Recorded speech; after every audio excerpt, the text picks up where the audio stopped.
ममता बनर्जी पश्चिम बंगाल की सीएम और तृणमूल कांग्रेस की प्रमुख है।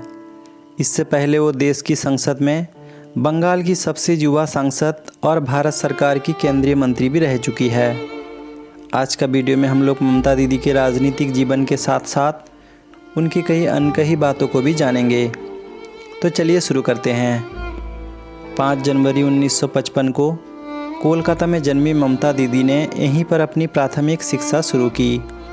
वो एक सामान्य परिवार से ताल्लुक़ रखती है। 9 साल की उम्र में उनके पिता प्रमिलेश्वर बनर्जी का निधन हो गया। इसके बाद ममता ने कोलकाता के जोगमाया देवी कॉलेज से ग्रेजुएशन और फिर कोलकाता यूनिवर्सिटी से इस्लामिक हिस्ट्री में पोस्ट ग्रेजुएशन किया।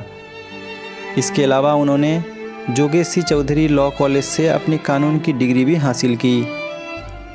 70 के दशक में मात्र 15 साल की उम्र में कांग्रेस पार्टी से जुड़ने वाली ममता ने सबसे पहले एक पदाधिकारी के रूप में 1976 में अपना काम संभाला। इसी दौरान वो 1975 में पश्चिम बंगाल में महिला कांग्रेस की जनरल सेक्रेटरी नियुक्त की गई। इसके बाद 1978 में ममता कोलकाता दक्षिण की जिला कांग्रेस कमेटी की सेक्रेटरी बनी। 1984 में ममता बनर्जी को पहली बार लोकसभा चुनाव का टिकट भी ही मिला और इस चुनाव में वो दक्षिण कोलकाता की सांसद बनी। इसके बाद 1991 में वो दोबारा लोकसभा की सांसद बनी।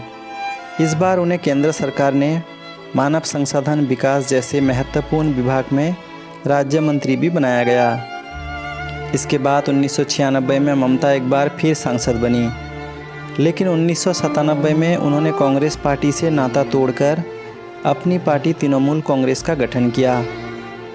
संसद से राज्य की सत्ता तक का सफ़र करने की दिशा में ममता लगातार तब की वामपंथी सरकार का पश्चिम बंगाल में खुला विरोध करती रही। 2005 में वाम सरकार के जबरन भूमि अधिग्रहण के फैसले का विरोध शुरू किया। इसके बाद सिंगूर और नंदीग्राम के हिंसा में ममता बनर्जी ने सरकार की नीतियों के खिलाफ जमकर आंदोलन किया और इसी आंदोलन के दौरान उन्हें मारपीट तक किया गया। फिर भी उसे वाम सरकार रोक नहीं पाए और सरकार की नींव तक हिल गई। भूमि अधिग्रहण कानून के विरोध का असर और व्यापक जनसमर्थन देखते हुए ममता ने एक प्रमुख राजनीतिक दल के रूप में पश्चिम बंगाल के 2011 विधानसभा चुनाव में सक्रिय भूमिका निभाते हुए अपनी पार्टी को चुनाव में उतारा। 1998 में पार्टी के गठन के बाद 13 साल की यात्रा में ही तृणमूल कांग्रेस पहली बार 34 वर्ष सत्ता संभाली वामपंथी सरकार को सत्ता से हटाने में कामयाब हो गई। ममता बनर्जी इन चुनाव के बाद देश के एक प्रमुख राजनीतिक दल की मुखिया के रूप में तेज़ी से उभरी। 2014 में प्रचंड मोदी लहर के बावजूद बीजेपी को पश्चिम बंगाल में ममता बनर्जी ने कड़ी चुनौती दी। बड़ी बात यह है कि मोदी विरोध के लिए ममता बनर्जी हमेशा बीजेपी के खिलाफ रही। ये वही ममता बनर्जी है जो कभी एनडीए की सबसे प्रमुख सहयोगी रही थी। सीएए, एनआरसी, जीएसटी, नोटबंदी और किसान आंदोलन तक ममता ने मोदी सरकार के तमाम फैसले का विरोध किया और अब 2021 के पश्चिम बंगाल विधानसभा चुनाव में बीजेपी के सामने शेरनी की तरह अकेले खड़ी है। अब चलो जानते हैं ममता दीदी के बारे में कई अनकही बातें। ममता जी ने राजनीति में पूरी तरह आने से पहले एक स्टेनोग्राफर, एक प्राथमिक स्कूल शिक्षक, यहाँ तक कि सेल्स गर्ल के रूप में भी काम किया है। बुरे दिनों में साथ देने वालों को ममता कभी नहीं भूलती है।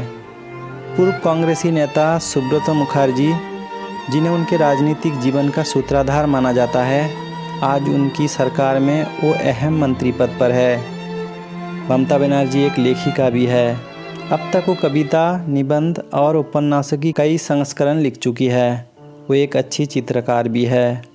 ममता बनर्जी को बंगाली लोक संस्कृति बेहद पसंद है।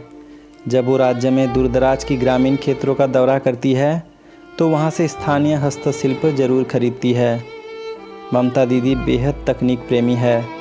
अपनी सरकार की उपलब्धियाँ पोस्ट करने के लिए वो नियमित रूप से सोशल मीडिया का उपयोग करती है। फेसबुक पर उनसे पूछे गए सवाल का वो जवाब भी देती है। ममता जी को संगीत से काफ़ी लगाव है, इसलिए उन्होंने कोलकाता में ट्रैफिक लाइट पर रविंद्र संगीत को जोड़ा है। ममता दीदी को प्रकृति से बेहद प्यार है। उनके पास जब भी समय होता है वो काम के साथ साथ दार्जिलिंग और जंगल महल पे घूमने के लिए भी जाती है। ममता बनर्जी सादा जीवन जीने में विश्वास रखती है। पूर्व प्रधानमंत्री अटल बिहारी वाजपेयी जब उनके घर गए थे तो उनकी सादगी देखकर दंग रह गए थे। ममता बनर्जी उस समय रेल मंत्री थी। ममता जी सेहत पर खास ध्यान रखती है। वो रोज़ाना 5 से 6 किलोमीटर पैदल चलती है। विधानसभा सत्र के दौरान भी विधानसभा के लॉन में वो अपनी सहयोगी और पत्रकारों के साथ देर तक टहलती रहती है।